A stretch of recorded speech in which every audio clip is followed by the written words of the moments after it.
Em Dark Souls 1, tem alguns momentos que são tipo batismo de fogo. A primeira vez que você chega em Anor Londo é um deles. A primeira vez que você enfrenta um Cavaleiro de Prata também. Mas nada, absolutamente nada, te prepara para quando você abre aquelas portas douradas e dá de cara com Ornstein e Smaug. E olha, por mais que os dois sejam icônicos, o foco de hoje é obviamente no mais legal, o Leão Dourado, o mais rápido, o mais letal, o matador de dragões, Ornstein. Quem é o Ornstein? Ornstein era um líder da lendária Ordem dos Matadores de Dragões, uma tropa de elite criada pelo próprio Gwyn com uma missão simples, mas nada fácil: caçar e exterminar os dragões ancestrais. E entre todos os cavaleiros dessa ordem, Ornstein era o mais respeitado.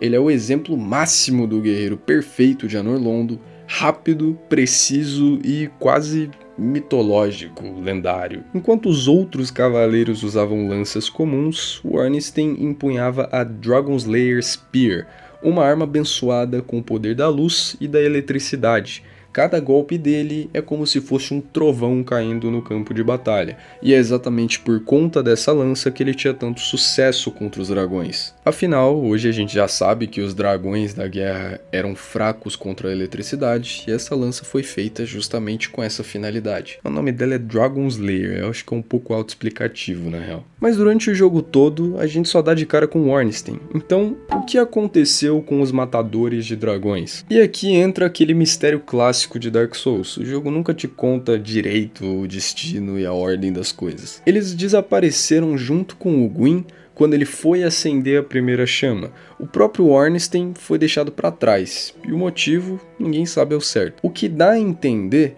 é que ele ficou em Anor Londo com uma missão clara: proteger a câmera da princesa Guinevere e manter o trono de Anor Londo intocado. O problema, todo mundo que conhece a lore sabe, que a Guinevere que tá lá é só uma ilusão, criada pelo Gwyndolin. Ou seja, após o seu passado como um guerreiro lendário nas guerras com tantos méritos, o Ornstein meio que foi aprisionado numa missão sem fim, que é proteger uma ilusão. E provavelmente ele nem sabe disso. E por último, mas não menos importante, porque nessa missão infinita dele, ele luta junto com o Smaug. A parceria dele com o Smaug também é outro daqueles mistérios que só Dark Souls consegue fazer. Os dois são completamente opostos. Ornstein é ágil, disciplinado, nobre, e o Smaug é bruto, sádico, e segundo a lore, ele foi barrado de se tornar um cavaleiro matador de dragões por ser canibal. E sim, é por isso que a arma dele é um porrete enorme. Basicamente ele triturava os inimigos com o martelo dele e mesmo assim, ali estão os dois, como última linha de defesa de Anor Londo. Muito provavelmente porque, depois que todo mundo foi embora, só sobraram eles. Agora, a gameplay. E se tem uma luta que traumatizou gerações de jogadores, é essa. Você entra na arena e de um lado tem o Ornstein, pulando que nem um raio, com uma lança que atravessa o mapa inteiro, e do outro o Smaug, andando mais devagar, mas com um martelo que cobre metade da sala com um único golpe. Se você foca o Smaug, você vai tomar um golpe do Ornstein sem nem ver. E se você foca o Ornstein, você vai tomar um hit que pode te afundar no chão para sempre. E para piorar, quando você mata um, o outro absorve o poder dele. Se você mata o Ornstein primeiro, o Smaug fica gigante com ataques elétricos. E se você mata o Smaug primeiro, o Ornstein cresce de tamanho e ganha ataques de área e fica mais rápido ainda. E aqui eu vou separar um tempinho para dar uma opinião pessoal nesse vídeo.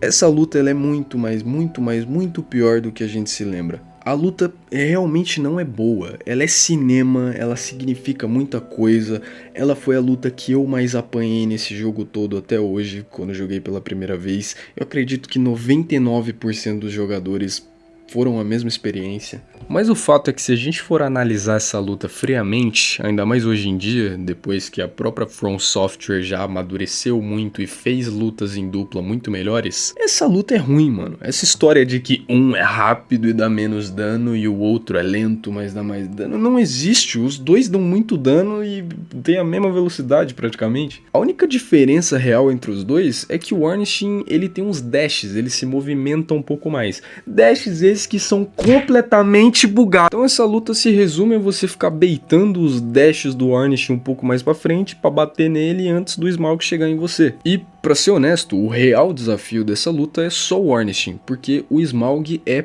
podre, ele é um mob horrível. É 10 vezes mais difícil matar um Black Knight do que matar o Smaug. Então, hoje em dia, eu não acho essa luta boa não, mas ela não deixa de ter sido lendária e significar muita coisa pra essa franquia como um todo. Então, eu não julgo e não reclamo de quem gosta tanto dela. Voltando pro Ornstein, vamos falar um pouco do design dele. O design do Ornstein é um dos mais marcantes do jogo. Ele é inspirado em leões. A armadura dele tem uma juba e até os movimentos dele lembram o salto de um felino. E claro, o dourado da armadura também é um símbolo de nobreza. Na lore, ele é uma figura de admiração. Tanto que no Dark Souls 3, o próprio Dragon Slayer Armor que você enfrenta em Lothric tem referências diretas ao Ornstein. É como se ele, como cavaleiro, tivesse se inspirado na lenda desse herói. E para onde foi o Ornstein depois de Anor Londo? Agora, algumas teorias. O Ornstein que a gente enfrenta em Dark Souls 1 é verdadeiro? Muita gente acredita que não. No Dark Souls 3, a gente encontra um item que diz que o Ornstein partiu de Anor Londo em busca do Gwyn.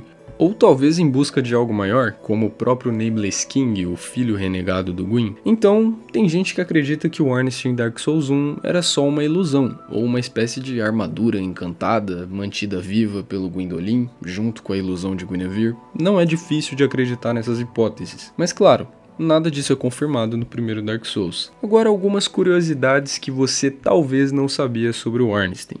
O nome completo dele é Dragon Slayer Ornstein, mas o título de Dragon Slayer é mais que um apelido. É o posto oficial dele na hierarquia de Gwyn. É tipo uma patente lá na hierarquia dos caras. O Dragon Slayer Spear, que você pode forjar com a alma dele, é baseada na lança que ele usava na guerra contra os dragões ancestrais, mas não exatamente ela. Existe um bug famoso na luta do Ornstein e Smaug, onde o Ornstein, na segunda fase gigante, pode atravessar paredes e dar uns teleportes meio maluco. Dragon Slayer Armor de Dark Souls 3 é uma clara homenagem ao Ornstein, tanto em design quanto no estilo de combate. A armadura do Ornstein é uma das mais populares entre os jogadores, tanto pelo visual quanto pelo custo entre peso e resistência que ela tem. Mas no fim de tudo, por que o Ornstein é tão lembrado?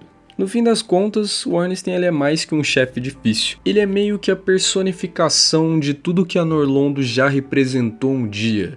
Glória, poder, honra e agora só ruínas e ecos de um passado que não volta mais. E eu digo isso tanto dentro da própria história de Dark Souls quanto para nós enquanto players. Anor Londo é meio que a virada de chave principal em toda a gameplay de Dark Souls 1. É dele que a gente sai daquela gameplay de exploração e de conexões no começo, explorando o mapa, e vai para uma boss hunt de 4 almas para conseguir zerar o jogo. E ele faz isso muito bem porque essa área é muito linda, ela é muito marcante, ao mesmo tempo que ela é difícil pra caralho, comparando com o próprio jogo, é óbvio, e a própria boss fight, que é o final dessa área, não poderia ser diferente. Ela é a primeira luta que é feita pra você passar raiva nesse jogo. Passar por Anor Londo e lutar contra esses caras é enfrentar o que sobrou da Era dos Deuses. E por mais que a gente derrote e siga em frente, a imagem daquele leão dourado sempre vai ficar na memória de quem já jogou Dark Souls. Porque é um jogo cheio de chefes memoráveis, o Ornstein